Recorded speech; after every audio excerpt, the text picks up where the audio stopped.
America में 50%, भारत में 5 to 6% और बांग्लादेश में 3 to 4% लोग स्टॉक मार्केट में सरमायाकारी करते हैं। जिस मुल्क में जितने ज्यादा लोग तालीम याफ्ता होते हैं, वहाँ उतनी ही ज्यादा स्टॉक मार्केट में शमूलियत होती है।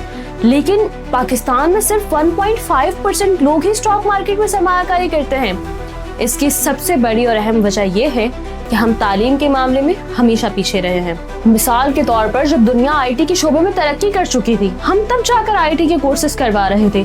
इसी तरह आज भी कई लोगों को पता ही नहीं है कि पाकिस्तान स्टॉक एक्सचेंज में टेक्निकल और फंडामेंटल तज्जिए के कोर्सेज क्या होते हैं, और इन्हीं कोर्सेज की कमी की वजह से अक्सर सरमायाकार अपना पैसा स्टॉक मार्केट में खो बैठते हैं। इस मसले का हल PSMU लेकर आया है, टेक्निकल और फंडामेंटल एनालिसिस के कोर्सेज। रोजाना मुफ्त तालीम सिर्फ PSMU के YouTube चैनल पर।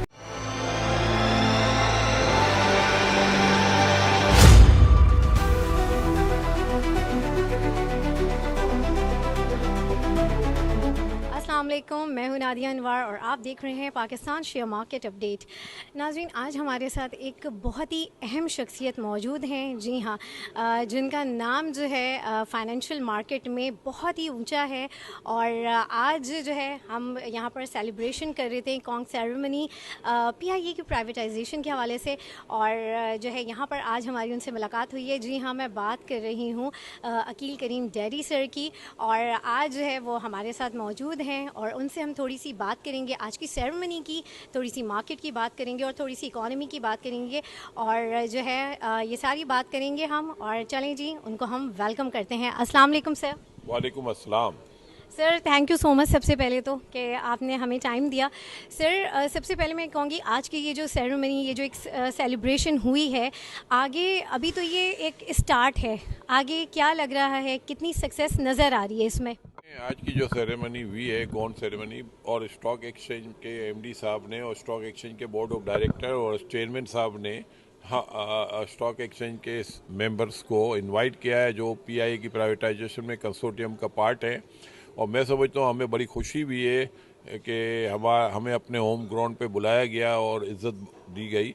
तो मैं समझता हूँ कि PIA की प्राइवेटाइजेशन के हवाले से सिर्फ मैं ये कह सकता हूँ कि आने वाले दिनों में इंशाअल्लाह ताला ये सबसे बड़ा चैलेंज है जो हम लोगों ने कबूल किया है कि पाकिस्तान से जो लोग ट्रांजिट पैसेंजर काफ़ी डिफ़िकल्टीज फेस करते थे, क्योंकि उनको बाहर की एयरलाइन के थ्रू बाहर जाना पड़ता था तो उनका टाइम काफ़ी वेस्ट होता था।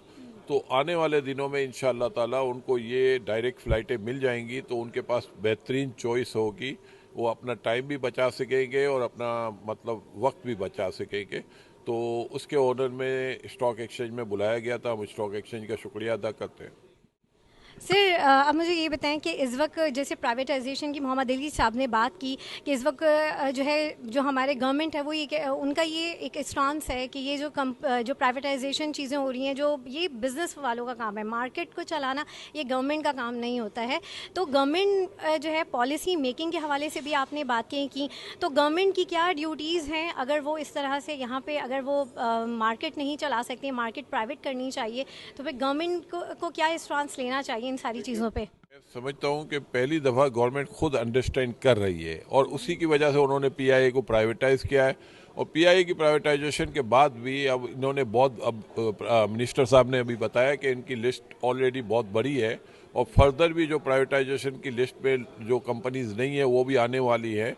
तो मैं समझता हूँ गवर्नमेंट और प्राइवेटाइजेशन का अपना भी मोरल हाई हुआ है कि सक्सेसफुल PIA की प्राइवेटाइजेशन होने के बाद, और इन्होंने अभी आज ही अनाउंस किया है कि डिस्कोज वगैरह की प्राइवेटाइजेशन होगी, एयरपोर्ट वगैरह की प्राइवेटाइजेशन होगी, स्टेट लाइफ वगैरह के बारे में भी उन्होंने बात की है।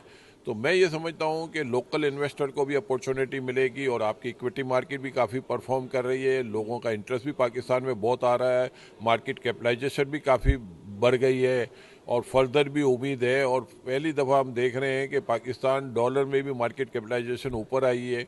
और दूसरा जो इंटरेस्ट जो इस वक्त दिख रहा है कि अभी तक जितनी लिस्टेड कंपनी आई है और उसमें काफ़ी सक्सेसफुल हुई है और बड़ी पजीराई लोगों ने दिखाई है और लोगों ने बड़ा इंटरेस्ट शो किया है, और जितना बड़ा भी इशू था उससे सब्सक्रिप्शन बढ़ी है। तो मैं ये समझता हूँ कि आने वाले दिनों में इंशाअल्लाह ताला जितनी भी फर्दर प्राइवेटाइजेशन होगी, इसमें अच्छा कंपटीशन होगा। पहले तो सिर्फ लोकल लोगों ने अभी इंटरेस्ट दिखाया, लेकिन अब फॉरेन से भी इंटरेस्ट आ जाएगा। काफ़ी अरसे के बाद फॉरेन से भी लोग पाकिस्तान के हवाले से मालूमात ले रहे हैं। हमारे थ्रू भी कुछ फॉरेन क्लाइंट ने इंटरेस्ट शो किया है कि उनका इंटरेस्ट है। कोई फाइनेंशियल सेक्टर में भी अगर कोई चीज़ मिल रही है तो उन्होंने हमें रिक्वेस्ट की है कि हमें ज़रूर आप दिखाएं। तो मैं समझता हूँ आने वाले दिन अब बेहतर दिन होंगे और आने वाले दिनों में हम प्राइवेटाइजेशन में भी इंटरेस्ट देखेंगे, इक्विटी मार्केट में भी इंटरेस्ट होता हुआ देखेंगे। पिछले 2-3 दिन से लोग थोड़े से मार्केट क्योंकि काफ़ी बढ़ी हुई थी तो मार्केट करेक्शन फेज में थी, लेकिन ये करेक्शन फेज भी हमारी इक्विटी मार्केट के लिए अच्छा होता है, क्योंकि जब करेक्शन होती है तो मार्केट फिर वापस रिबाउंड भी होती है और वो ज़्यादा उसकी स्ट्रेंथ ज़्यादा होती है। सर इस वक्त बहुत डेवलपमेंट हो रही है, T+1 हमारी मार्केट हो चुकी है। अब मुझे ये बताएं, जैसे इस वक्त कंसोलिडेशन पीरियड चल रहा है, रमज़ान है, इस वक्त क्या मार्केट का फर्दर सिनेरियो रहेगा? और कुछ सेक्टर्स हैं जैसे सीमेंट सेक्टर है, स्टील सेक्टर है, इनको आगे आप कैसा देख रहे हैं? क्योंकि ये भी थोड़ा सा जो है स्टॉप हुए हुए हैं, इनको कैसा देख रहे हैं? देखिए, मैं ये समझता हूँ कि मार्केट में अभी भी अपॉर्चुनिटी है। मार्केट अभी भी हमारी डिस्काउंट पे ट्रेड कर रही है, तो आने वाले दिनों में मैं ये समझता हूँ कि मार्केट की परफॉर्मेंस बेहतर देखेंगे। अगर मार्केट करेक्शन लेती है तो आपको एक अच्छी अपॉर्चुनिटी मिलेती है और इस अपॉर्चुनिटी को आपको अवेल करना चाहिए। और अगर लॉन्ग टर्म व्यू लेके अच्छी कंपनी में अगर आप इन्वेस्टमेंट करेंगे तो मैं समझता हूँ उसमें कोई फिक्र की बात नहीं है। लेकिन मैं एडवाइस यही करूँगा कि आप जब भी कोई इन्वेस्टमेंट करें, वैल्यू देख के इन्वेस्टमेंट करें। आप स्पेकुलेशन की तरफ ना जाएं, स्पेकुलेशन से अवॉइड करें। बिल्कुल। और सर इस वक्त बैंकिंग सेक्टर के बारे में आप क्या कहेंगे? क्योंकि इस वक्त जो है हमारा इंटरेस्ट रेट भी काफ़ी नीचे चला गया है। आने वाले टाइम पे भी कह रहे हैं कि सिंगल डिजिट जो एक डिमांड है हमारे जो है बिज़नेस कम्युनिटी की, वो कब तक होगी? और बैंकिंग सेक्टर के आगे क्या इसका स्टांस है? देखें, अभी गवर्नमेंट और पाकिस्तान से जब हमारी मुलाकात हुई है तो पिछली मुलाकात में इन्होंने ये कहा था कि हम कॉरपोरेट टैक्स को भी कम करेंगे, सुपर टैक्स को भी हर साल कम करेंगे। तो मैं समझता हूँ कि गवर्नमेंट अगर इस तरह सोच रही है तो अच्छी सोच है उनकी, और वाकई कॉरपोरेट टैक्स वगैरह कम करने की ज़रूरत है।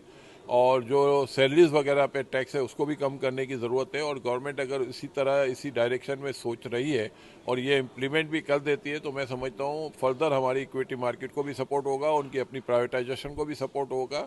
क्योंकि पाकिस्तान के मसाइल जो स्टार्ट हुए थे वो सिर्फ और सिर्फ आईपीपी से स्टार्ट हुए थे, और अभी किसी हद तक हमने आईपीपी को कंट्रोल भी किया है। और उस कंट्रोल करने के बाद मैं समझता हूँ कि पहले तो कैपेसिटी पेमेंट बहुत ज़्यादा थी, लेकिन कुछ प्रोजेक्ट स्क्रैप करने के बाद ये कैपेसिटी पेमेंट नीचे आई। और गवर्नमेंट अगर अच्छी पॉलिसी बनाती रहेगी तो उस अच्छी पॉलिसी की बदौलत हम इस क्राइसिस से निकलेंगे और अच्छे हालात की तरफ डाइवर्ट होंगे।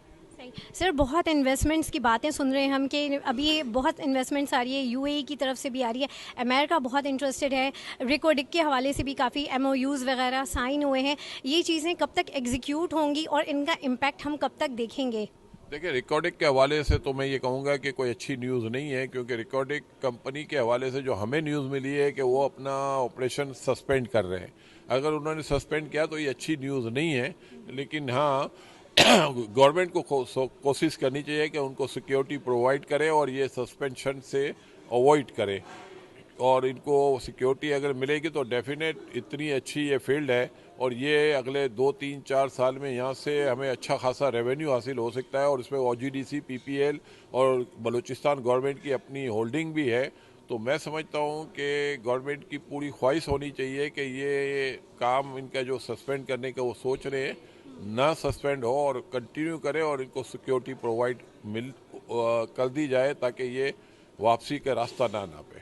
एक ज़माना था जब सर रिंग में आया करते थे तो जो है बुलिश होती थी मार्केट, लेकिन आज जब आए हैं तो मार्केट मंदी है। इसके हवाले से भी हम पूछ लेते हैं सर से। सर क्या कहेंगे? देखिए, मार्केट ने काफ़ी लंबे अरसे से परफॉर्म कर रही थी और काफ़ी परफॉर्मेंस आ चुकी थी और रिकॉर्डिंग के हवाले से जो न्यूज़ आई थी, इस न्यूज़ ने मार्केट को बेरिश कंडीशन में लेके आई है। और मैं अभी इसी हवाले से कह रहा था कि गवर्नमेंट उनको सिक्योरिटी प्रोवाइड करे ताकि वो जो इनका सस्पेंशन का जो ऑर्डर है या करने जा रहे हैं उसको कंटिन्यू करें, काम करें, ताकि पाकिस्तान इसका फ़ायदा उठाए। रिकॉर्डिंग माला माल है मिनरल से, और मैं समझता हूँ कि लोगों की बहुत एक्सपेक्टेशन है। हर किस्म के मिनरल्स वहाँ पाए जाते हैं और हम इसको कामयाबी से अगर इम्प्लीमेंट कर देंगे तो हमारे मुल्क के लिए ये बहुत बड़ी खबर होगी। तो हमारी गवर्नमेंट की कोशिश होनी चाहिए कि हर सूरत में इस प्रोजेक्ट में सस्पेंशन ना हो और ये कंटिन्यू काम करते रहें और इसका फ़ायदा पाकिस्तान को पहुँचे। सही। और सर अभी इस वक्त जो एक जियो पॉलिटिकल टेंशन चल रही है, इसके हवाले से क्या कहेंगे? बलूचिस्तान के हवाले से भी, और जो एक अमेरिका और जो है ईरान की भी एक चल रही है, क्या कहेंगे इसके ऊपर? ये चीज़ें कब तक सेटल डाउन हो जाएंगी? देखें, ईरान अमेरिका कॉन्फ्लिक्ट तो ऑलमोस्ट ख़त्म हो चुका है। वहाँ से तो अब अच्छी न्यूज़ आने के चांसेस ज़्यादा हैं, बुरी न्यूज़ आने के चांस कम हैं। दूसरा, आपने एक सवाल किया कि जब आप मार्केट आते हैं तो हम पहले रिंग में आते होते थे और जारी बात है हम खुद ट्रेड कर रहे होते थे, तो मार्केट में डेफिनेट हम वैल्यू बायर होते हैं और हम कोशिश करते हैं कि मार्केट में जब भी कोई काम करें स्टडी करके करें, स्पेकुलेशन ना करें, तो लोग फॉलो भी करते हैं। और लेकिन आज हम गॉन सेरेमनी में जब आए हैं, वो मार्केट आज गिरी है, तो उसकी मैंने वजह भी आपको बता दी कि मार्केट ने काफ़ी परफॉर्म किया था, काफ़ी एक्सपेक्टेशन थी कि करेक्शन ड्यू है। तो जाहिर बात है कोई भी एक न्यूज़ आती है, उस न्यूज़ के साथ मार्केट करेक्शन लेती है। तो ये करेक्शन जो है इसमें ये हेल्दी साइन है, ये कोई बुरी चीज़ नहीं है। अगर ये मार्केट गिरती है तो करेक्शन लेती है, तो इसके बाद जो मार्केट की परफॉर्मेंस आती है वो ज़्यादा बेहतर होती है। सर आगे मार्केट को कैसा देख रहे हैं रमज़ान में, और इंडेक्स को कहाँ तक जाता हुआ देख रहे हैं नियर टर्म में, और जो है इन्वेस्टर्स को क्या मैसेज देंगे, और कौन से सेक्टर्स जो हैं आप इन्वेस्टमेंट के लिए कहेंगे कि इनमें इन्वेस्टर्स को ज़रूर देखना चाहिए? देखिए, अभी भी मार्केट में वैल्यू है। आप उन स्टॉक्स में जो वैल्यूएबल स्टॉक्स हैं उसमें आप इन्वेस्टमेंट कर सकते हैं। अभी भी हमारी मार्केट का पी रेट बाकी मार्केटों से काफ़ी सस्ता है और वैल्यू बायर आप बनेंगे तो मार्केट में अभी भी बहुत गुंजाइश है। और मैं समझता हूँ कि लोगों को एक ही मशवरा है कि जब भी आप इन्वेस्टमेंट करें इक्विटी मार्केट में तो वैल्यू बायर बने, और इंशाअल्लाह ताला जब आप वैल्यू बायर होंगे तो आपको नुकसान नहीं होगा इंशाअल्लाह। बहुत शुक्रिया सर अकील, आपका बहुत शुक्रिया। नाज़रीन, आज हमारे साथ एक बहुत ही मोअज़्ज़ज़ पर्सनालिटी मौजूद थे, स्टॉक मार्केट का बहुत बड़ा नाम अकील करीम डैरी सर, और जो है उनसे हमने बातचीत की। और इसी के साथ ही नाज़रीन मुझे दीजिए इजाज़त, इंशाल्लाह आप लोगों से फिर मुलाकात होगी, तब तक के लिए अल्लाह हाफ़िज़।